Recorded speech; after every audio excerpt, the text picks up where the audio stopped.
Baik, Assalamualaikum warahmatullahi wabarakatuh.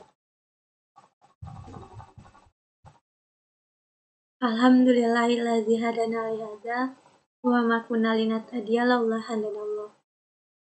Asyhadu an la ilaha illallah wa asyhadu anna Muhammadar Rasulullah. Allahumma shalli ala Muhammad wa ala ali Muhammad. Yang terhormat Ibu dosen pengampu mata kuliah Hukum Bisnis dan Regulasi, yaitu Ibu Dewi Febriani, SCMSI, dan seterusnya kepada teman-teman yang saya sayangi. Baik, pada pertemuan kali ini, izinkan saya memperkenalkan diri. Perkenalkan, nama saya Bulan Maura dengan NIM 2204305 akan mempresentasikan materi tentang ketenagakerjaan.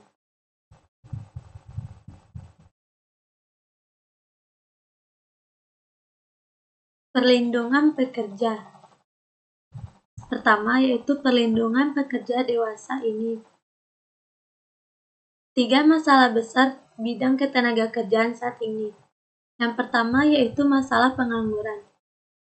Angkatan kerja pada 2006 berjumlah 105,8 juta, sekitar 80,8 juta adalah pengangguran, baik yang kentara maupun yang tidak kentara.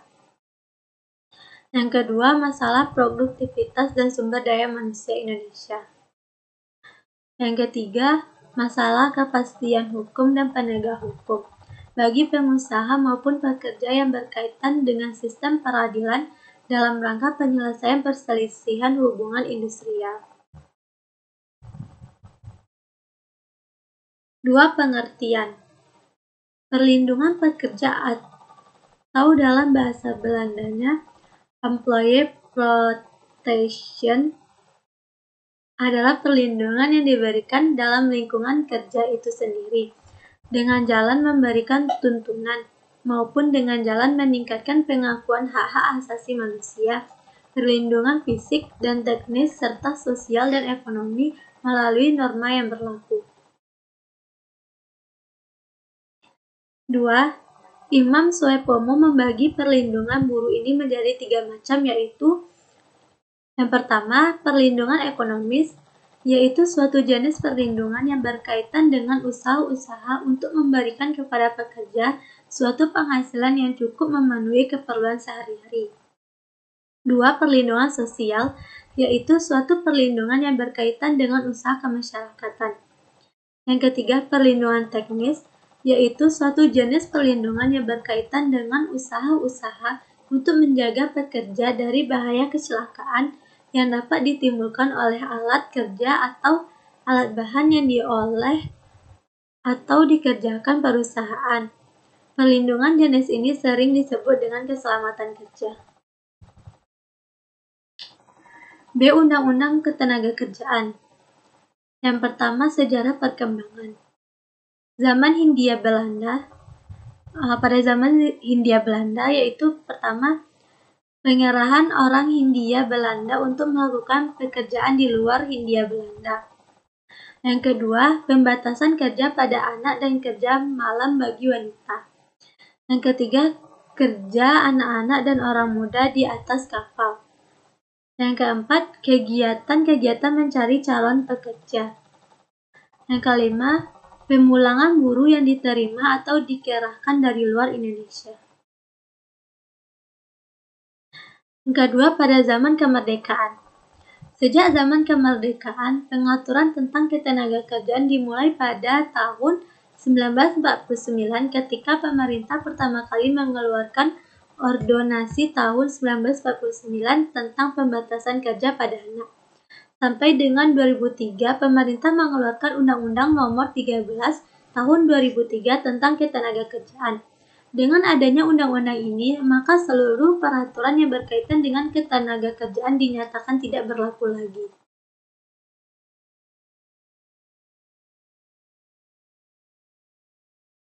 Dua, Undang-Undang Nomor 13 Tahun 2003. Ketika pemerintah mengeluarkan Undang-Undang Nomor 13 Tahun 2003, ada beberapa alasan yang menjadi pertimbangan, antara lain: yang pertama, pembangunan nasional dilaksanakan dalam rangka pembangunan manusia seutuhnya dan pembangunan masyarakat Indonesia seluruhnya. 2. Pelaksanaan pembangunan nasional. 3. Sesuai dengan peranan dan kedudukan tenaga kerja, diperlukan pembangunan ketenagakerjaan untuk meningkatkan kualitas tenaga kerja dan peran. 4. Perlindungan terhadap tenaga kerja dimaksudkan untuk menjamin hak-hak dasar pekerja atau buruh dan menjamin kesamaan kesempatan. 5. Beberapa undang-undang di bidang ketenagakerjaan dipandang sudah tidak sesuai dengan kebutuhan dan tuntutan pembangunan ketenagakerjaan.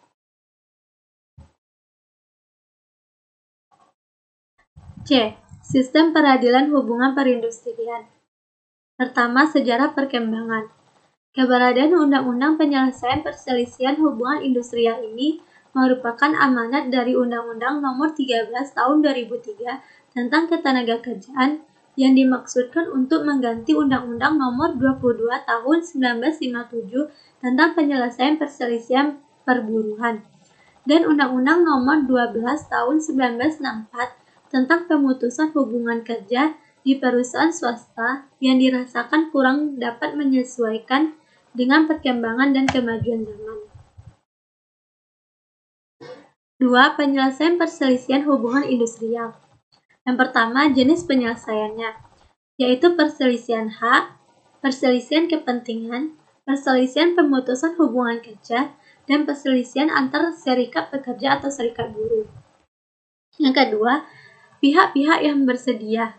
Di dalam Undang-Undang PHI, pihak-pihak yang menjadi subjek perselisihan adalah pekerja atau buruh yang bersangkutan atau serikat pekerja atau buruh dengan pengusaha.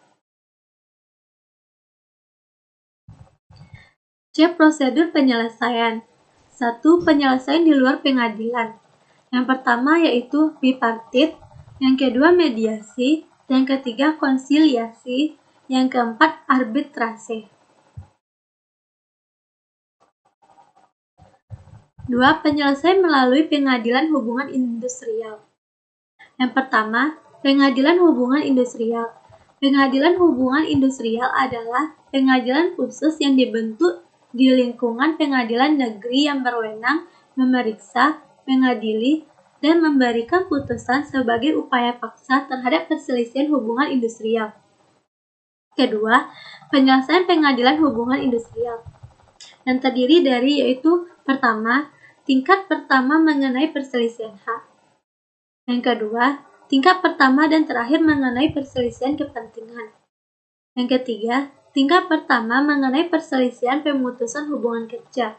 Yang keempat, tingkat pertama dan terakhir mengenai perselisihan antar serikat pekerja atau serikat buruh hanya dalam satu perusahaan. C. Penyelesaian perselisihan Mahkamah Agung. Putusan pengadilan hubungan industrial mengenai perselisihan hak dan perselisihan pemutusan hubungan kerja melalui kekuatan hukum tetap apabila tidak diajukan permohonan kasasi kepada Mahkamah Agung dalam waktu selambat-lambatnya 14 hari kerja terhitung. 3. Alat bukti penyelesaian perselisihan. Dalam penyelesaian perselisihan hubungan industrial melalui pengadilan hubungan industrial pada pengadilan negeri maupun Mahkamah Agung, pelaksanaan acara persidangan menggunakan hukum acara perdata. Oleh karenanya, dalam hal pembuktian tentu menggunakan tata cara hukum perdata. 4. Putusan selah. Dalam Undang-Undang PPHI dikenal adanya putusan selah, putusan yang tidak menyangkut pokok perkara. Putusan selah dapat terjadi apabila dalam perselisihan tersebut terdapat perselisihan lainnya, sehingga perselisihan lainnya tersebut harus diberikan putusan selah. 5. Sanksi administratif.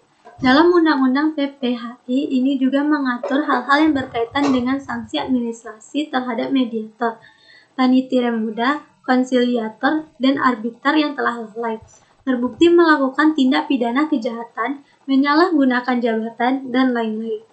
Sedangkan sanksi pidana barang siapa yang melanggar ketentuan dikenakan sanksi pidana kurangan paling singkat 1 bulan dan paling lama 6 bulan. atau denda paling sedikit 10 juta dan paling banyak 50 juta. Reorganisasi pekerja atau buruh. Pertama, organisasi pekerja atau buruh sebagai mitra pengusaha. Dalam penjelasan Undang-Undang Nomor 21 Tahun 2000, sangatlah jelas dinyatakan bahwa pekerja atau buruh sebagai warga negara mempunyai persamaan kedudukan dalam hukum, hak untuk mendapatkan pekerja dan penghidupan yang layak, mengeluarkan pendapat, berkumpul dalam satu organisasi, serta mendirikan dan menjadi anggota serikat pekerja atau serikat buruh. 2. Undang-Undang Serikat Pekerja atau Buruh. Dalam pasal 42 Undang-Undang Nomor 21 Tahun 2000 mengatur sanksi terhadap serikat pekerja atau buruh. Terhadap serikat pekerja atau buruh adanya sanksi administratif pencabutan dan kehilangan haknya untuk turut serta dalam melakukan perjanjian hubungan industrial atau dalam mewakili pekerja atau buruh dalam lembaga ketenagakerjaan. 3. Strategi pemasaran. Yang pertama, adanya transparansi dari pengusaha dalam memberikan informasi yang utuh. 2. Demokratisasi dalam kehidupan berorganisasi di perusahaan. 3. Menguatkan pekerja atau buruh sesuai dengan budaya perusahaan itu sendiri. Baik, terima kasih. Itulah presentasi saya tentang materi ini. Jika ada kesalahan kata, saya mohon maaf. Saya sudahi dengan Assalamualaikum warahmatullahi wabarakatuh.